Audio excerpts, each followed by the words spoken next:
안녕하세요. 사연을 부탁해입니다. 오늘의 사연을 소개하겠습니다. 결혼 전 시댁에 첫 인사를 다녀오고 얼마 뒤 남편이 말을 꺼냈어요. 자기야, 형이랑 형수님이 언제 한번 밥이나 먹자고 하던데 괜찮을까? 그럼 괜찮지. 시간 말해주면 내가 맞출게.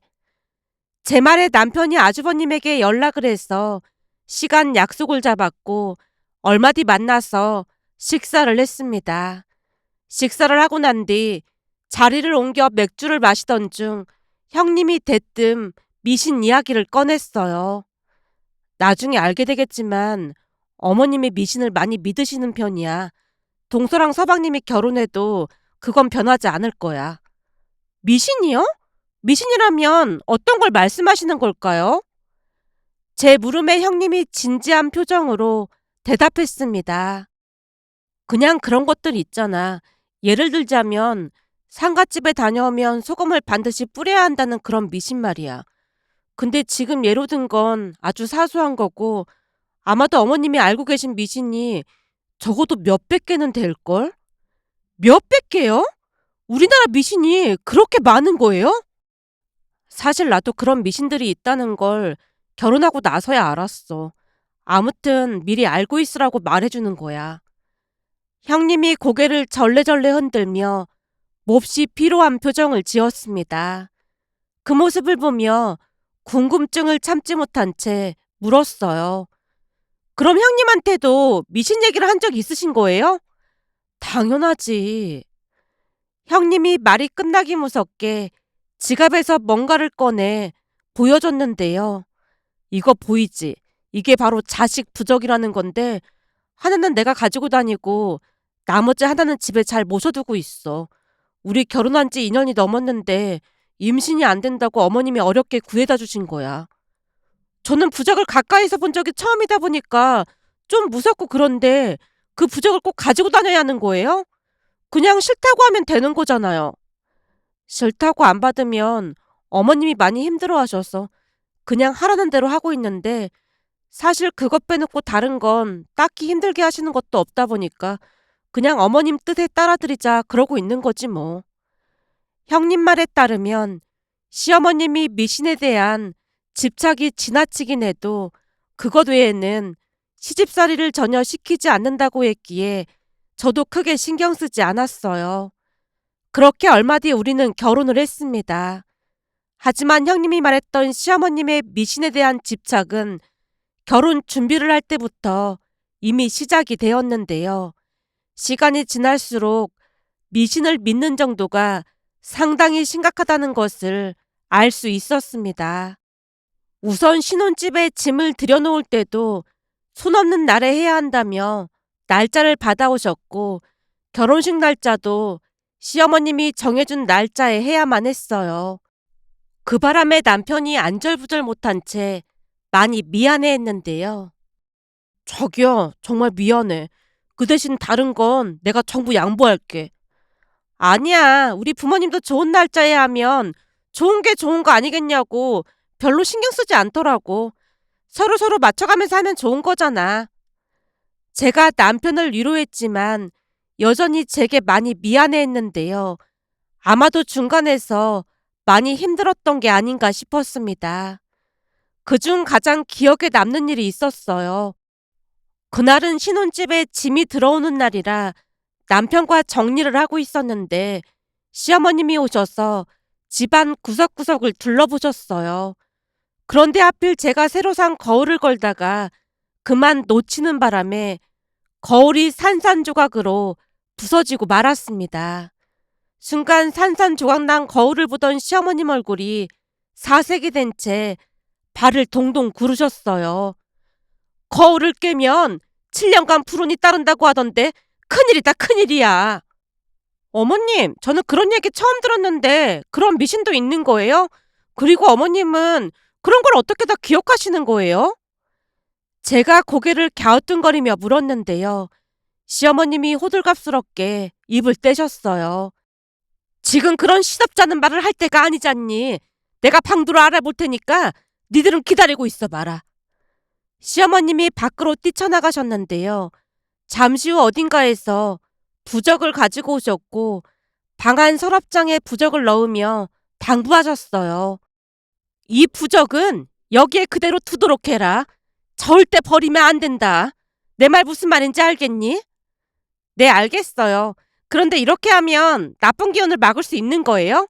그리고 그 부적 좀 구경하면 안 될까요? 제가 부적을 가까이서 본 적이 거의 없어서요. 장난으로 받아들이지 말고 반드시 보관하고 있어야 해. 시어머님이 다시 힘주어 당부를 했기에 제가 세차게 고개를 끄덕였고 그제서야 시어머님은 안심이 된다는 듯 긴 한숨을 내쉬었습니다. 그렇게 저도 형님의 행동을 따라하기 시작했는데요. 물론 미신을 믿지 않았지만 시어머님이 하라는 대로만 하면 크게 문제될 것도 없었으니까요. 한마디로 가족의 평화를 지키기 위해 그냥 대충 넘기고 말았다고 해야 할까요? 그러던 어느 날은 시댁에서 잠을 자고 난 뒤 냉장고 안에 있던 복숭아를 꺼내 들었는데요. 평소 복숭아라면 자다가도 벌떡 일어날 정도로 좋아했기에 전날 제가 박스째로 사서 시댁 냉장고에 넣어놨었거든요. 하지만 제가 냉장고에서 복숭아를 꺼내 들자마자 시어머님이 노발대발 하셨습니다. 아침부터 복숭아를 먹으면 복이 달아나는데 얘가 미쳤네 미쳤어. 어머님, 전에도 여름만 되면 저는 복숭아로 하루를 시작했는걸요? 근데 복 안 달아나던데요? 옛날부터 하지 말라고 하는 이유가 다 있는 거야. 그러니까 제발 말 좀 들어라. 아침에는 뭐니 뭐니 해도 뜨신 밥을 먹어야 속이 편하고 좋은 거야. 시어머님이 손수 밥을 차려주셨습니다. 형님 말처럼 미신을 지나치게 믿는 것이 문제긴 했지만 시어머님은 시집살이를 전혀 시키진 않았어요. 가장 놀라웠던 일은 그토록 미신을 믿는 분이다 보니 제사 때 바쁘다고 못 가겠다고 하면 난리를 칠 것이라고 예상했지만 시어머님은 그 부분에 대해서는 전혀 강요하지 않았습니다. 그것뿐만이 아니었는데요. 명절 때도 며느리들만 음식을 만드는 게 아니라 온 가족이 같이 음식을 만들다 보니 형님과 저는 그냥 거두는 정도였습니다. 첫 명절날 제사를 지내고 난 뒤 식사를 하자마자 시어머님이 형님과 제게 한우 선물 세트를 건네며 말했어요. 사돈 두 분 기다리실 테니 얼른 가봐라. 설거지는 하고 갈게요. 아니야. 설거지는 우리 둘이 해도 충분하니까 얼른 가보도록 해. 니들이 가야 우리 딸도 올 거 아니야. 오랜만에 우리 딸하고 사이랑 좋은 시간 보내고 싶으니까 니들은 얼른 가도록 해. 시어머님이 등까지 떠미는 바람에 얼떨결에 밖으로 나왔는데요. 형님이 웃으며 입을 뗐습니다. 명절날 아침마다 항상 빨리 친정에 가라고 등을 떠미신다니까. 미신 때문에 가끔 머리가 아프긴 하지만 어머님 이런 면 때문에 그냥 참게 되더라고. 제 친구는 시어머니가 굳이 시누이 오면 보고 가라고 한다던데 사실 저도 조금 놀랐어요. 나도 그게 조금 신기하긴 해. 암튼 우리 어머님 속마음은 알 수가 없다니까. 형님과 이런저런 이야기를 하다가 친정에 갔더니 엄마가 놀라워하며 물었습니다. 왜 이렇게 빨리 왔어? 어머님이 빨리 가보라고 등을 떠미셔서 아침밥만 먹고 왔어. 너한테 듣기로는 사부인이 미신을 엄청 믿는다고 하시길래 시집살이도 엄청 시킬 줄 알았더니 바로 친정에 가라고 했단 말이야? 명절 음식도 가족 모두 같이 해서 형님이랑 나는 거들기만 하는 정도였어. 거기다 아침에 설거지도 못하게 하고 바로 친정 가라고 하는 거 있지? 이건 어머님 아버님이 준비해 주신 선물 세트야. 제가 선물 세트를 건네자 엄마가 감탄하며 고개를 끄덕였습니다. 그 뒤에도 시어머님의 미신을 믿는 습관은 계속되었는데요. 나름 눈치껏 따르다 보니 큰 불편함 없이 잘 지낼 수 있었습니다. 시어머님이 미신 관련해서 여러 가지를 요구하긴 했지만 그냥 하라는 대로 하기만 하면 됐기에 크게 힘들 것도 없었으니까요. 결국 공대를 졸업한 저는 시어머님의 미신을 하나의 문화처럼 생각했고 같이 공존하기에 이르렀습니다. 물론 때로는 이해할 수 없을 정도로 조금 부담스러운 일도 있었지만 그건 단순히 시어머님의 가치관이었고 저는 그걸 온전히 존중하기로 다짐했습니다. 그렇게 우리는 서로의 세계를 이해하고 타협하며 살아갔다고 해야 할까요? 하지만 그 평화는 오래 지속되지 않았습니다. 형님과 아주버님은 오랫동안 임신이 되지 않자 많이 지쳐가고 있었는데요. 특히나 형님은 더욱 피폐해져 가고 있었어요. 오죽했으면 어느 날 남편이 눈치를 보며 말을 꺼냈습니다.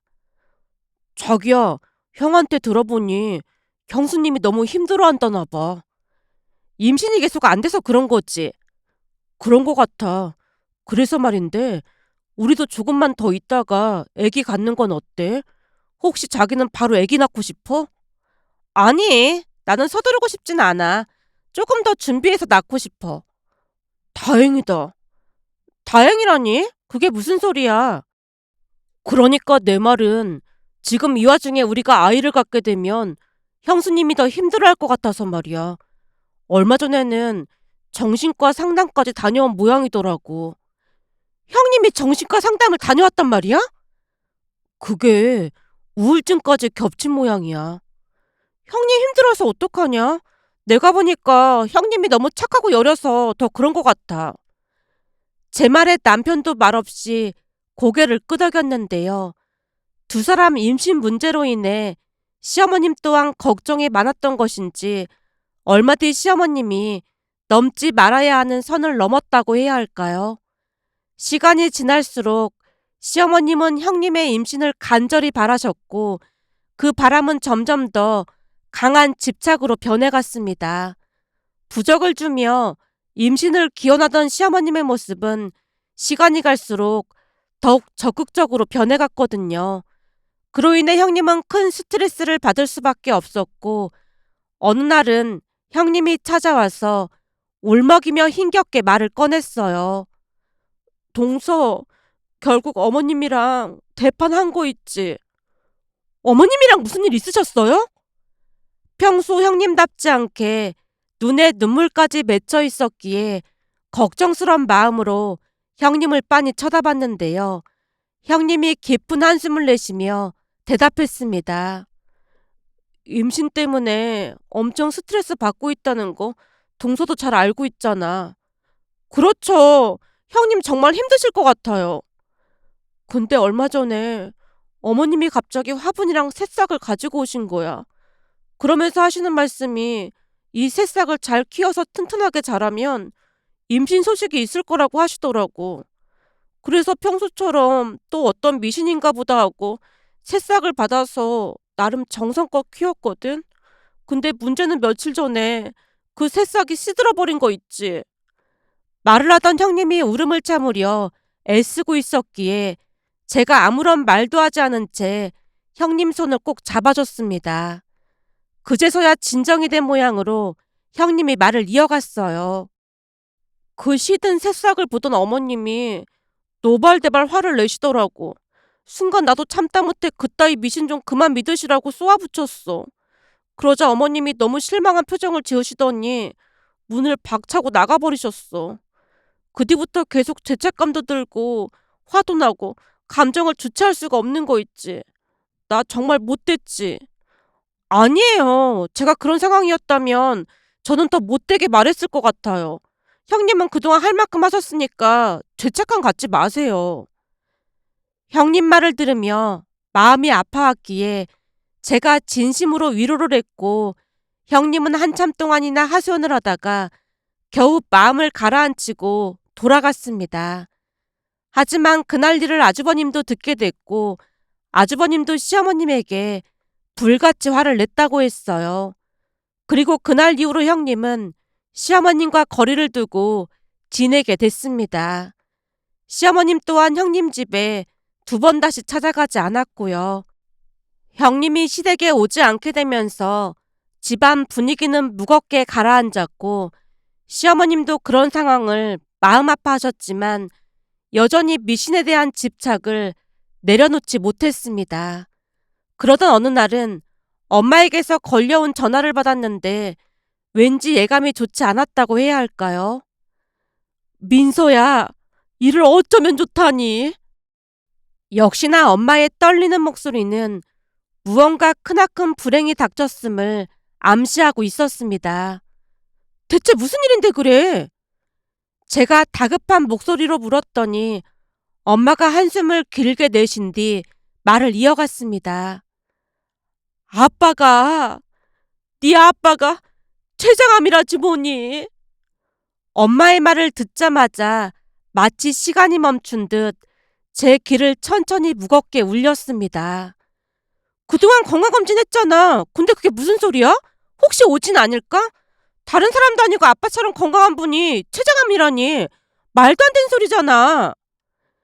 현실을 부정하며 빠르게 말을 이어갔지만 엄마는 그저 한숨만 내쉴 뿐이었습니다. 원래 췌장암은 별 증상이 없다고 하더라고. 이미 말기라 수술로도 어쩔 수 없다는구나.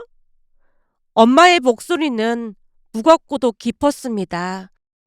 엄마의 한숨 속에는 이미 희망을 잃은 체념만이 담겨 있었어요. 엄마, 내가 바로 집으로 갈게. 그래, 알았어. 엄마가 힘없이 전화를 끊었는데요. 남편이 눈을 동그랗게 뜬 채 물었습니다. 췌장암이라니? 그게 무슨 소리야? 자기야, 우리 아빠 불쌍해서 어떡하지? 설마 장인어른이 췌장암? 그럴 리가 없잖아. 나도 믿어지지 않지만 병원에서 의사가 그랬다나 봐. 우선 나 지금 친정으로 바로 가야 할 것 같아. 내가 데려다 줄게. 무서움에 손이 덜덜 떨려서 어쩔 줄을 몰라 하고 있자 남편이 조용히 제 손을 잡고 주차장으로 내려가서 차에 태웠습니다.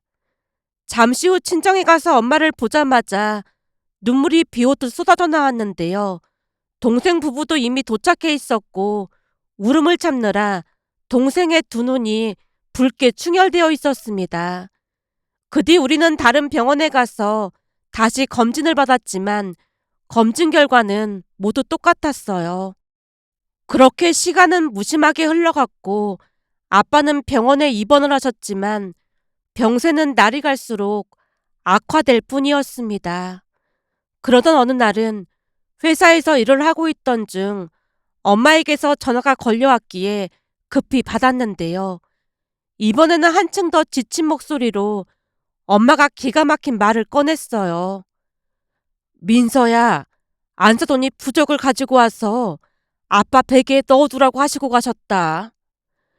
그 말에 순간 참을 수 없는 분노가 치밀어 올랐습니다. 지금 이 와중에 부적이라니. 어머님 정말 너무하시네. 엄마, 신경 쓰지 말고 그냥 갖다 버려. 그래도 혹시나 싶어서 베개에 넣어놨다. 기적이 일어날 수도 있는 거잖아. 엄마가 마치 지푸라기라도 잡고 싶은 심정으로 말했어요. 그 말이 더욱 답답하게 느껴졌기에 통화를 끝내자마자 남편에게 전화를 해서 쏘아붙였습니다. 여보, 지금 엄마도 많이 힘들어하고 계신 거 당신도 알고 있지? 그럼 당연하지. 근데 어머님이 엄마한테 부적을 가져다 주셨다는데 아무리 미신에 빠져 사신다고 하지만 너무한 거 아니야? 제 목소리에는 억누르지 못한 분노가 묻어났고 남편이 놀라며 몇 번이나 사과를 했습니다. 그 뒤 시어머님에게 전화를 걸어 난리를 쳤던 모양으로 시어머님은 두 번 다시 엄마를 찾아오지 않았어요. 그리고 몇 달 뒤 아빠는 결국 세상을 떠나셨습니다. 큰 충격 속에 장례를 치르고 있을 때 아주버님이 사돈어르신 두 분과 조문을 오셨는데요. 조문이 끝나고 아주버님이 저를 따로 불러서 어렵게 입을 열었어요. 재수씨, 그 사람 몸이 안 좋아서 지금 차에 누워있어요. 같이 들어오고 싶어 했는데 제가 그냥 누워있으라고 했습니다. 어디가 많이 아프신 거예요? 제가 걱정스러운 눈빛으로 아주버님을 바라봤더니 아주버님이 다시 눈치를 살피며 대답했습니다. 사실은 지금 임신 중인데 유산기가 있다고 해서 장인 장모님이 대신 오셨어요. 아주버님은 말을 아끼며 미안한 듯 말을 꺼냈는데요. 얼마나 힘들게 가진 아이임을 알기에 그 뜻을 충분히 이해했고 사돈어르신 두 분이 오신 것만으로도 그저 감사한 마음이 들었어요. 형님이 주차장에 있다는 말에 찾아갔더니 저를 보자마자 눈물만 흘렸습니다. 형님, 우리 조카를 생각해서라도 정신 바짝 차리셔야 해요. 이 와중에 내가 동서한테 위로를 받네. 정말 미안하고 고마워. 형님이 더욱 미안한 얼굴로 고개를 끄덕였어요. 근데 어머님, 아버님은 다녀가셨어? 아버님은 바로 왔다 가셨고 어머님은 교통사고가 나서 많이 다치시는 바람에 못 오신다고 하더라고요.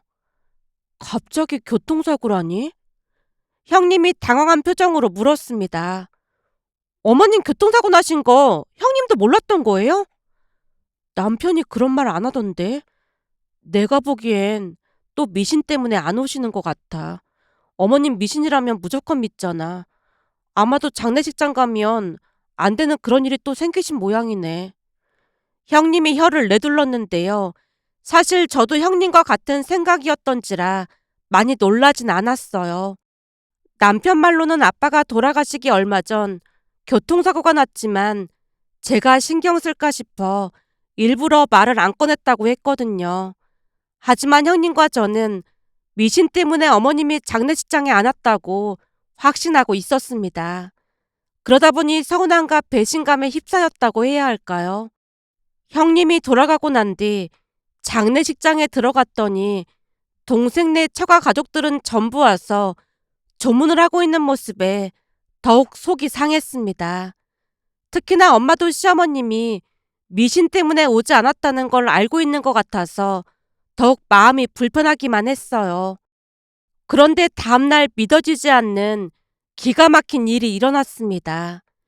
늦은 밤 조문객이 없다 보니 잠깐 쪽방에서 눈을 붙였고 새벽에 장례식장이 시끄러워서 화들짝 일어나서 확인해 보니 시어머님이 와 계신 게 아니겠어요? 문제는 시어머님이 정말로 목과 다리에 깁스를 한 채 휠체어를 타고 조문을 하고 계셨습니다.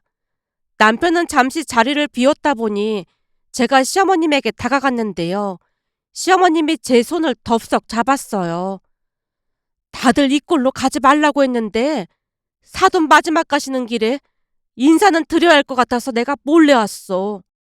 여기는 내 친구인데 내 부탁에 새벽부터 와서 휠체어를 끌어줬지 뭐니.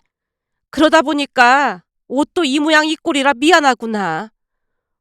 어머님, 진짜로 사고 나신 거예요? 제가 당황한 채 물었는데요. 그럼 진짜 사고가 났지. 가짜 사고도 있니? 그게 저는 혹시나 미신 때문에 안 오시는 줄 알았거든요. 얘는 내가 아무리 미신에 미쳐 있다고 하지만 그 정도는 아니거든. 그리고 그때 첫째한테 한 소리 듣고 난 뒤 많이 반성했고 말이야. 네 시아버지 알면 성취하는 범으로 여기 왔다고 한 소리 할 것 같으니까 나는 이만 가보마. 시어머님이 엄마에게 진심으로 위로의 말을 건넸고 급히 장례식장을 빠져나갔습니다. 그 뒷모습을 보던 엄마가 소매자락으로 눈물을 훔쳤어요. 세상에, 진짜로 사고가 나셨던 건데 괜한 오해를 한 것 같구나. 그러게, 나도 휠체어까지 타고 오실 줄은 진짜 몰랐네. 잠시 후 남편에게 시어머님이 다녀갔다고 전한 뒤 자초지종을 물었더니 놀라운 말을 했습니다. 사실 사고가 꽤 크게 나서 차를 폐차시켜야 할 정도였어. 그렇게 크게 사고가 났는데 나한테 말을 안 했단 말이야? 그게 장인어른이 워낙 위독하시다 보니까 엄마가 괜히 당신 걱정한다고 절대 말하지 말라고 했어. 거기다 형수님은 임신 중이라 더더욱 알리지 말라고 했고 말이야. 아무리 그래도 그렇지 그렇게 큰 사고가 났는데 나한테 말을 했어야지. 남편 말을 들으며 그제서야 모든 걸 알 수 있었습니다. 그렇게 많은 분들의 보살핌 속에서 장례를 잘 치렀고 며칠 뒤 시어머님이 계신 병원으로 갔어요. 어머님, 이렇게 많이 다치신 줄 알았으면 진작 찾아뵀어야 했는데 정말 죄송해요. 됐다. 너도 일이 많았잖니. 앞으로도 사부인 잘 챙겨야 한다. 얼마나 힘드시겠니? 네, 알겠어요. 그리고 그동안 미신 때문에 니들 힘들게 해서 정말 미안하구나. 사실 그때 첫째한테 한 소리 듣고 반성 많이 했어. 그러다 그 미신 믿는 것 좀 고쳐볼까 하고 심리치료를 받으러 갔다가 교통사고가 났지 뭐니. 심리치료요? 평생을 미신만 따지고 살다 보니까 계속 생각이 나서 힘들었거든. 그럴 때 심리치료가 효과가 좋다고 하길래 다니고 있었거든. 근데 내가 처음부터 이랬던 건 아니었다. 시어머님이 당신의 처량한 신세를 한탄하며 한숨을 내쉬었습니다. 사실 내가 어릴 때 우리 아버지가 돌아가셨어. 근데 지금도 잊혀지지가 않았던 것이 아버지가 상갓집에 다녀오면 엄마가 항상 소금을 뿌려줬거든. 근데 어느 날은 엄마가 깜빡 잠이 든 모양이야. 그래서 미처 소금을 못 뿌렸거든. 다음날 아침 잠에서 깨어보니 엄마가 소금을 안 뿌려줬다고 막 걱정을 하는 거야. 걱정이 깊어지다 보니 꿈에 돌아가신 할머니를 봤다고 하질 않나? 계속 불안해했거든. 근데 참 기가 막혔던 게 말이다. 아버지가 상갓집에 다녀오고 한 일주일쯤이 지났을까? 그날 같이 상갓집에 갔던 아버지 친구 두 사람이랑 술을 마시러 갔다가 돌아오던 길에 교통사고가 나서 셋 다 그만. 그때 엄마가 소금을 안 뿌려서 부정 탔다면서 마치 미친 사람 마냥 얼마나 울부짖었는지 몰라. 그 뒤부터 엄마는 미신에 거의 미쳐 살았다고 해도 과언이 아니었다. 그러다 보니 나도 어느샌가 엄마를 닮아가고 있었고 말이야. 근데 첫째가 나한테 악에 맞춰서 화를 내는 모습 보고 큰 충격을 받았어. 그래서 고쳐보려고 하신 거예요? 나 때문에 다들 불편하다고 하면 고쳐야 하는 게 맞는 거니까. 물론 아직도 미신을 완전히 떨쳐낼 수는 없지만 노력을 하면 된다고 하니까 열심히 노력해볼 참이야. 시어머님이 조용히 그러나 단호하게 말했습니다. 그 모습을 보며 그동안 시어머님을 오해했던 부분을 반성했고 시어머님에게 다시 한번 사과를 드렸어요. 그 뒤 시어머님은 변하기 위해 많은 노력을 했는데요. 그런 시어머님의 노력에 형님도 서서히 마음을 열기 시작했습니다. 그렇게 형님의 출산을 며칠 앞둔 어느 날 시어머님이 또다시 말을 꺼냈어요. 출산하기 전에 삼신할머니께 지성을 드려야 하는 게 아닌지 모르겠다. 어머님, 앞으로 미신 안 믿기로 했잖아요. 아참 그렇지. 그러기로 약속했지. 시어머님이 어색한 미소를 지었기에 제가 웃으며 말했어요. 그치만 삼신할머니한테 기도하는 거는 괜찮을 것 같아요. 저도 같이 할게요. 정말? 형님이 순산만 할 수 있다면 뭘 못하겠어요. 그렇지.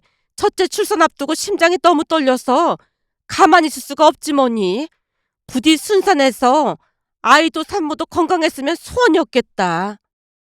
시어머님과 둘이서 정화수를 앞에 두고 진심으로 빌었습니다. 그리고 형님은 건강하고 예쁜 아이를 출산했어요. 지금은 가족 모두 서로를 배려하며 행복하게 잘 살고 있습니다. 물론 시어머님은 여전히 미신을 완전히 떨쳐버리지는 못했지만 너무 지나치지만 않다면 크게 나쁘지 않다는 생각과 함께 많이 노력하시는 시어머님께 감사한 마음을 전하고 싶어 이렇게 글 남겨봅니다. 오늘의 사연은 여기까지였습니다. 즐겁게 보셨다면 구독, 좋아요 부탁드립니다. 고맙습니다.